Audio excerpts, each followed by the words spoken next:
Probably my brother. Yeah, I mean, I love my mama and my daddy. JT Mm-hmm. on the track. But he is my soulmate, literally. He is my main man. I hate that I have to marry another man because he is like my number one man. Hey y'all, welcome back to my channel. My name is Lex, and I would absolutely love it if you love this content, if you love Big Brother, if you want to support the channel, if you would like, share, comment, and subscribe. It inspires me to keep creating. It tells me, hey, I like the videos, and it allows more people to see this content. It gets the videos out there. My apologies in advance if my throat sounds weird. I think I came down with something. I was in New York last week, so I think I just caught something randomly from being around so many people. So my apologies if my throat sounds a little weird. I am happy that less happened yesterday on the feed, so this should definitely be a shorter recap. But overall, you know, I do want to say a huge thank you to those of you guys who are new here. There have been so many of you in the last 28 days. I just checked my analytics. I got 198 new subscribers. So for me, that is huge. Like, I am on the road to 1,000. I am less than 200 away, or less than 300, sorry. I think I'm 250 subscribers away.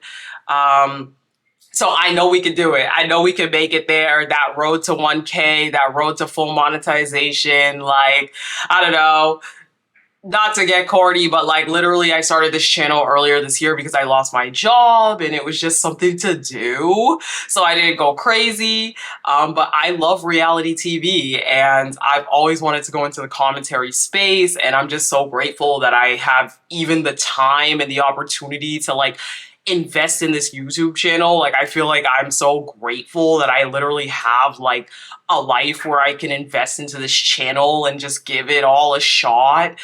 Not to get corny, because I feel like y'all probably don't care, but like, I'm just grateful.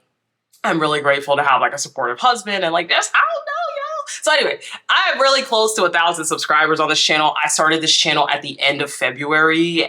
So, you know, it has not even been a year yet. It's just coming up on what, like 6 months? I don't know. You know, y'all know. Well, maybe you don't know me because math is not my strong suit, but it's been a ride. And anyway, I am so grateful for all of you guys who have come. Big Brother has brought a really big new audience to my channel. So yeah, anyway, also, if you are interested in my rants and off the cuff thoughts about reality TV, Big Brother, whatever, I have a Twitter. You can follow me on Twitter. It'll be right here on the screen, and you can follow me there and hear more of my thoughts about random stuff.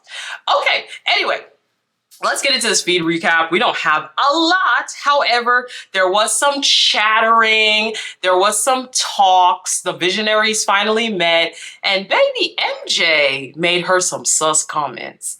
There was a lot of deliberation about who's gonna go up as America's veto nominee. So let's jump into it. You know, these people, you know, it keeps going. Even on the slow days, there's still a lot, okay?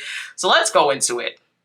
So we start off the morning with T-Core realizing that she was not included in the meeting with Quinn, with the collective. If you remember, on day 21, we're on day 22 here. On day 21, Quinn had a meeting with the full collective, minus T-Core, Chemo, and I think Chelsea. Those three were not involved in the meeting. So T-Core realizes that, and I think over this whole week, T-Core has really been realizing, whoa, whoa, whoa, who are my allies? Who are my people? No one's including me in anything. So meanwhile, Tucker, MJ, and Chelsea are also outside and good game, a multifaceted game. No, Kim told me, he was just like, it's just a matter of time. Leah's gonna win. She's one of the best competitors. And keep Leah close because she's been final 2 or 3 for every comp so far. They are talking about Leah and how Leah has been in the final 3 for every competition. A lot of people are starting to become skeptical of Leah. They think that she could potentially swing and become more of a comp beast.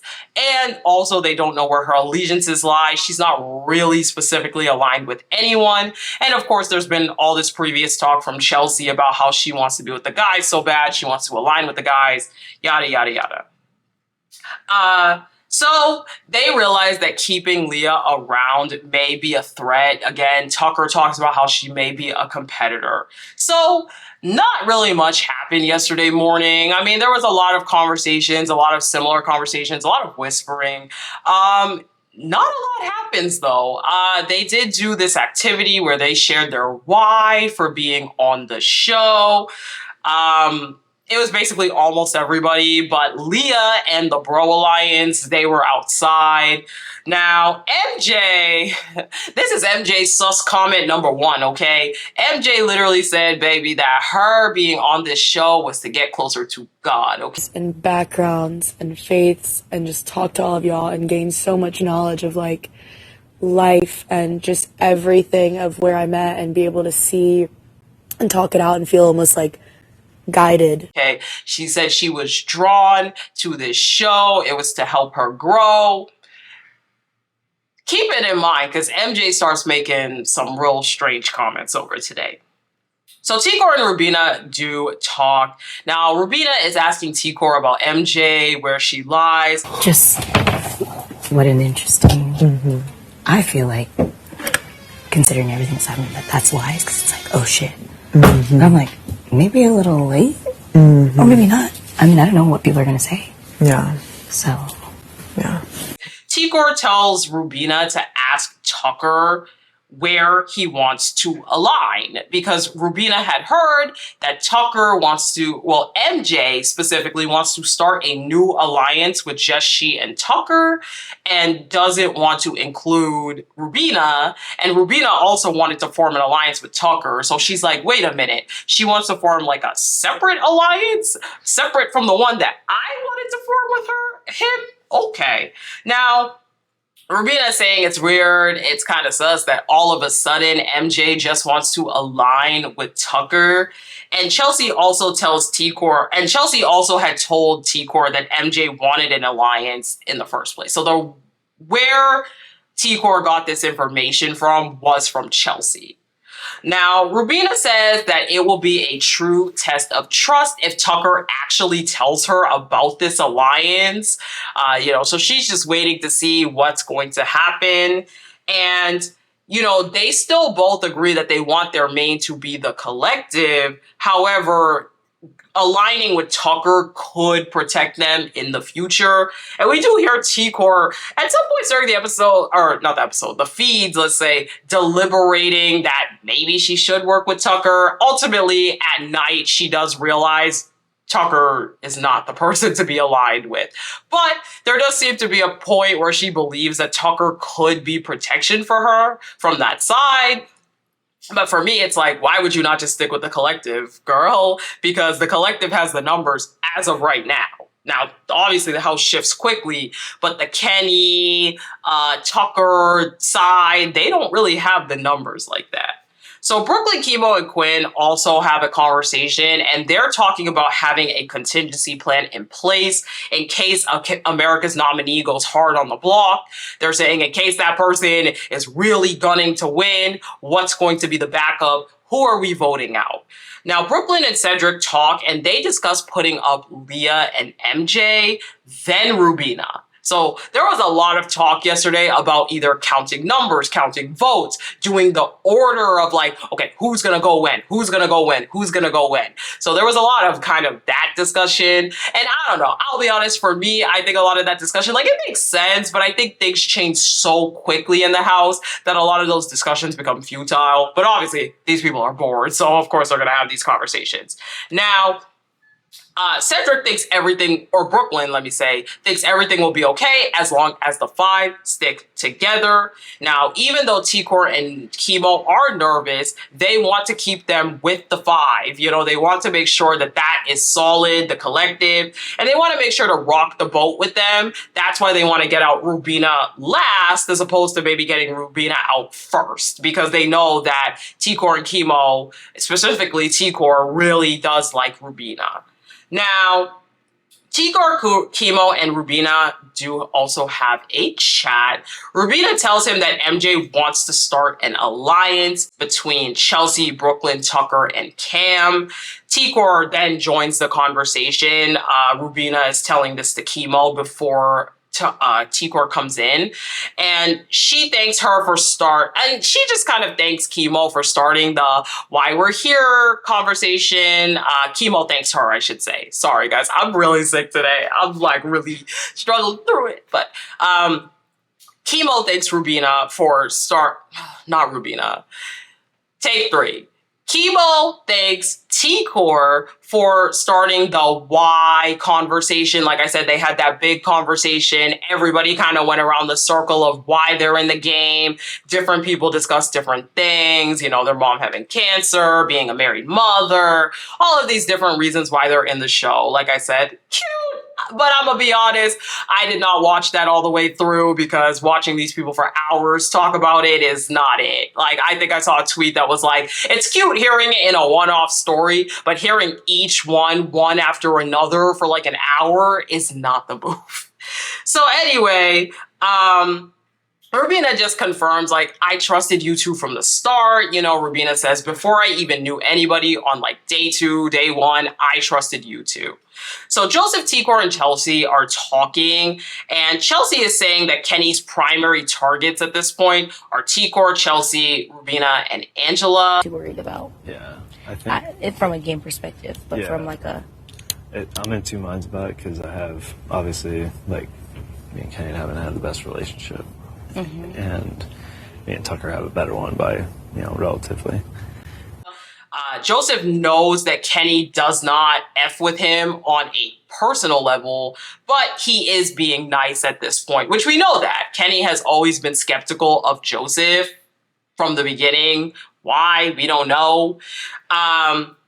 Chelsea says that, they cannot control Tucker. However, they could probably control Cedric, so they want to keep Cedric close because they think that they can still kind of manipulate him, which is true. I'm sorry, but Cedric on this HOH, he didn't do enough for me. He did not do enough for me. I feel like Cedric was very guided by others, and I just wish he would have been a little more ballsy and did what he felt like was the best move for his game. Because I feel like a lot of the moves he made were maybe the moves that were best for the house or the collective, but not necessarily for Cedric's individual game. We have yet to see. Now, Chelsea is saying that Kenny or Tucker will not go after Leah, which again, we know that. Leah has been kind of cuddling up with those guys, hanging out with them. She's mainly been chatting with them outside rather than the girls. And Joseph at this point thinks Angela will make it to jury. And I agree. I think that Angela, for what it's worth, I need to give her a little bit of credit because Angela, she has managed to take being the house's #1 target, the house's #1 enemy, and spinning that around. Angela, she sat down, she shut up, she smiled, she laughed along with the house, and you know what? It worked in her favor because now she's like at the bottom of the enemy list. Like, I think Angela will make it to jury as well. Chemo and Tucker have a conversation, and this was like a very divisive conversation.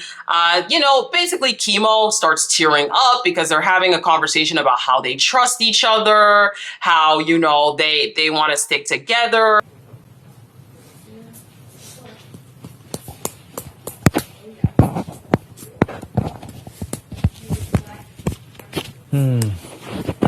I did take the Neosporin, if anybody wants some. Oh, I need something ingrown hair.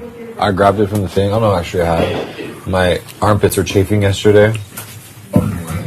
And they have this very, very long hug, and Chemo starts tearing up. And a lot of people felt divisive about it because obviously Chemo has a crush on Tucker, but Tucker doesn't. So there was some speculation and thought that people thought that Tucker was playing up on his emotions, knowing that Chemo feels that way. I don't know that I got that. But I mean, I'm not saying it's not possible, but I also don't know that I got that out of that conversation personally. So, I don't know. Now, Quinn has a pretty long camera talk where he covers a lot of things. If you will, it's a mess that's necessary. Because if I'm not here for a good time and to have fun and to lie, what are we doing? So that's good. That's on the come up. Rubina is so distant with me, loving Joseph. It's crazy how this bad thing for my game solidified something, and hopefully they're not lying straight to my face. Fingers crossed. If they are, that's awesome. But let's hope not. He wants to solidify a final 2 with Brooklyn because he thinks it's the funniest thing in the world if he can do that. He says there's no point of being here if there's not, if you're not being funny and lying. Now, he says Rubina has been distant lately because of the Tucker situation, but he still says that Tucker is his favorite guy in the house and he's hilarious. I don't know when y'all gonna learn that Quinn is here for drama and mess. That man is here for mess. Whatever's going to bring the messiness, that's what Quinn wants. Baby, he is a mess. We'll never forget that in that one episode, he said he purposely instigated that whole thing between Angela and T-Core. I ain't forget that. Quinn is a messy boots. Now, he called out Kenny yesterday because he just wanted to throw him under the bus, obviously talking about the veto meeting. He says that he had alliance with both Kenny and others because that's how alliances work, dude. He was saying that Kenny and Co were calling him out for having alliances with, wanting to make an alliance with him and Tucker, as well as Tucker and him having other alliances in the house. And Quinn saying, well, that's how alliances work, bro. And it's like, yeah, Quinn, but you have an alliance with everyone in the house. You have a final 2 or 3 with literally every single person in this house, I think. At least at some point. You have had a final 2 or 3 or final 8 or whatever with every single person in the house. As I said, Quinn needs to be very careful. Yes, he's safe next week because he has his power, but he needs to be very careful. I think his game is so messy. He still loves and cares about T-Core and Chemo, but he is very confused about Leah and what Leah's doing, which, for the record, me too. Me too, Quinn. Me too. Now, he does want to win HOH next week, and he's going to ask Leah for advice about whether or not MJ is going after him. And he says that, maybe Leah was playing him that night when they made their final 2. Maybe she's actually with other people. Yeah, Leah's playing every single one of the guys. Leah is playing the game. She's playing every guy in the house. I don't know when y'all don't see that. And he says overall he can't tell Leah any more secrets. So yeah, Quinn goes on and on and on, but what I got out of this talk is that Quinn thinks this is a joke. Quinn, I think there's a few different types of super fans. I was talking about this with my husband this morning. I think there's a few different types of super fans that come on to Big Brother. I think Quinn is the type of super fan that wants to be like TV gold. I feel like he wants to be remembered on the TV show for being some messy boots that made all these big moves. And it's annoying. I just think that kind of super fan is so annoying because they purposely, I don't know, they purposely stir shit up, but not even in a way that's entertaining a lot of times. They just do things because they think it will get attention. I will say Quinn's entertaining, but I don't know. Quinn's gameplay is not giving for me whatsoever. Now, T-Core and Chemo also have a chat. They talk about the alliance that is potentially being formed with Tucker and with MJ. Now, they're both weary. Well, let's say T-Core says she is weary of getting too close to Tucker because he's really intense, but she claims she's still open to work with him. Now, Chemo says that Tucker apologized to him yesterday, but Cam interrupted. As I said, yeah, he walked into the room. And T-Core says overall that Tucker is a hypocrite. So I think that's the thing. I think T-Core is in a spot where she believes that she needs the number, so she's open to working with Tucker, but realizes overall that as a person, he's not so great. Now, the Visionaries also have a conversation. Entire country. Yeah. So hopefully that's true if I'm on the block, even if I don't beat Tucker, but I trust the collective, so yeah. that feels good. Yeah. What are you guys seeing? I mean, of course, I'm just worried that any of us. Now, the visionaries finally talk and have their own conversation. And Quinn has expressed that he is very worried that America loves Tucker and is going to want to nominate him. I think the read is off. I don't think that people love Tucker. I think people love drama, and Tucker is bringing the drama. But I don't know that people love Tucker. He says that if America does not put him on the block, he is using the power guaranteed. And he also feels that Kenny is going to throw the competition. I don't know. Now, Chemo is worried that any one of them could go up because they don't know what America's perception is, which I definitely think is fair. But overall, he does feel like Tucker is going to win the competition.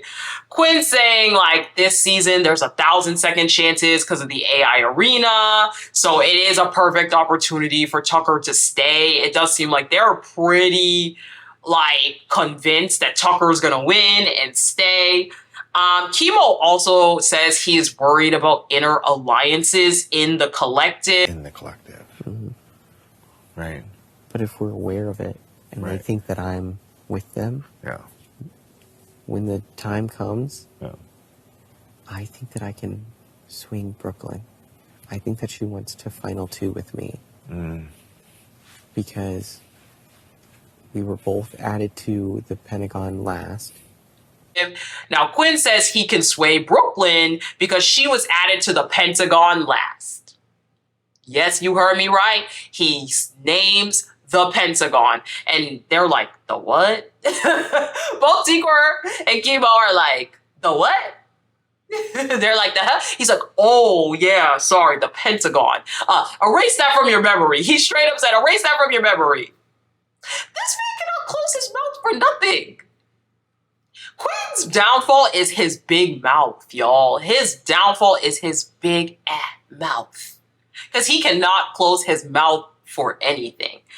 Tikor is like, wait, I thought that alliance was the Andersons. And then, of course, now Quinn has to go through this whole long thing about how the Pentagon was formed. His downfall is that he can't close his mouth. Now, Tikor and Chemo, they have their own one-on-one after the conversation with Quinn, and they are still skeptical of him. They do believe some things he says, but they are worried about his multiple final twos. They do know he has the power, and they don't want to, like, get on his bad side or anything like that because he does have the power. He can replace 3 nominees next week. They also go on to talk about Cedric, and Tikor does say she trusts Cedric, but he talks too loud. He needs to learn how to whisper. Like, she literally feels like the man's voice is too loud. Tikor says she for sure has Cedric's back, but she is unsure about the collective. And I understand that, because people in the collective have not necessarily had her back. They both love Rubina, and they do not want Leah to be the last person entering the jury. They do want it to be, or they don't want Leah to be the last person entering the jury. They want it to be Rubina. Tikor is discussing how Quinn will be the one to potentially take a shot at Cam and Leah, because they don't want to have to be the ones to do it. So they're hoping that Quinn can do that next week with his power. And Tikor says she's definitively not going after Chelsea. Tikor said she did not come on the show to be like a follower. She did not come on the show to just do other people's dirty work. She says, you know, I didn't ask for the collective. They just kind of added me to it. You know, same thing with the visionaries. And I hear you, Tikor, but I gotta be honest, girl. You have a lot of conversations that are hypothetical, right? You talk with a lot of people about how groups need to be formed, how this needs to happen, and yet it's not happening. So I want to see you step up to the plate. I want to see Tikor win an HOH and see where she's going to take it, okay? Because I believe in her. We see that Tikor is pretty strategic. She has a strategic mind. I think a lot of her reads tend to be fairly spot on. Not always. Some of her reads are completely off, but I do feel like she has a better grasp on the game than Joseph. Like, you know what I'm saying? So I just feel like, for me personally, I'm like, come on, Tikor. Like, you say this all, so step up, girl, step up. Okay, so Cedric and Tigor also talk afterwards, and they're just talking about Rubina and how close she is with Tucker. Tigor doesn't trust it, but at this point she says, look, I told Rubina, it is what it is. Do you, like, what can I say? Cedric reassures her that they have the numbers no matter what, even if Rubina is not really like on their side, they will still have the numbers as the collective. So that is where we kind of end the night. Like I said, a lot still happened. Even on a slow night, there was a lot of chatter and talk. A few things of note. Production told Kenny that if he keeps saying he wants to go home, he's going to be suspended from the game. They're going to pull him and they're going to take his stipend. I just thought that was funny because it's like, dang, this man says it every day that he wants to go home. So no more of that. Production said, and Tucker was the one that spilled the beans that was said. Also, last night, there was a 5.3 magnitude earthquake that happened in LA. Apparently, it could be felt on a CBS slot, meaning that the Big Brother house likely felt it. The feeds were down last night for like an hour and a half. So obviously, luckily, seems that everyone is okay. But that's crazy. A 5.3 is kind of crazy. And lastly, MJ had another sus comment. Probably my brother. Yeah, I mean, I love my mama and my daddy. JT on the track. But he is my soulmate, literally. He is my main man. I hate that I have to marry another man because he is like my number one man. Anyway, that's all I got for today, y'all. It is the day before the eviction, the AI arena. I'm assuming at the end of tonight's show, we're going to get the votes for tomorrow. So let's stay tuned. Who are we voting for? I'm going to be honest with you. I am kind of torn between Cam, Quinn, and Joseph. Now, I don't want Quinn to go home, but I want him to go up, to knock him down just a peg. I think Quinn needs to be knocked down just a peg. Joseph, I'm going to be honest, I think Joseph's kind of delulu, and I think it would just be funny if he was up. And then Cam irritated me. I already talked about it yesterday. Cam irritated me to no end with his conversations. So that's all I got. Thank you guys for watching. If you made it to this point, please help me to drum up engagement on the videos by liking, sharing, commenting, and subscribing. Please make sure to hit that subscribe, hit the bell. Make sure you're still subscribed if you thought you were, because I've had a few people tell me that they are no longer subscribed. And like I said, we are less than 250 subscribers away from 1,000 subscribers on this channel. So please, if you could support the videos in any way, share the channel with other Big Brother lovers or reality TV lovers. Actually, I'm starting Love is Blind UK as well today. So if you're into that, let me know. Anywho, thank you guys for watching, and I will talk to you guys in the next one. Bye! Now for real though, don't get Quinn out, but put him up though.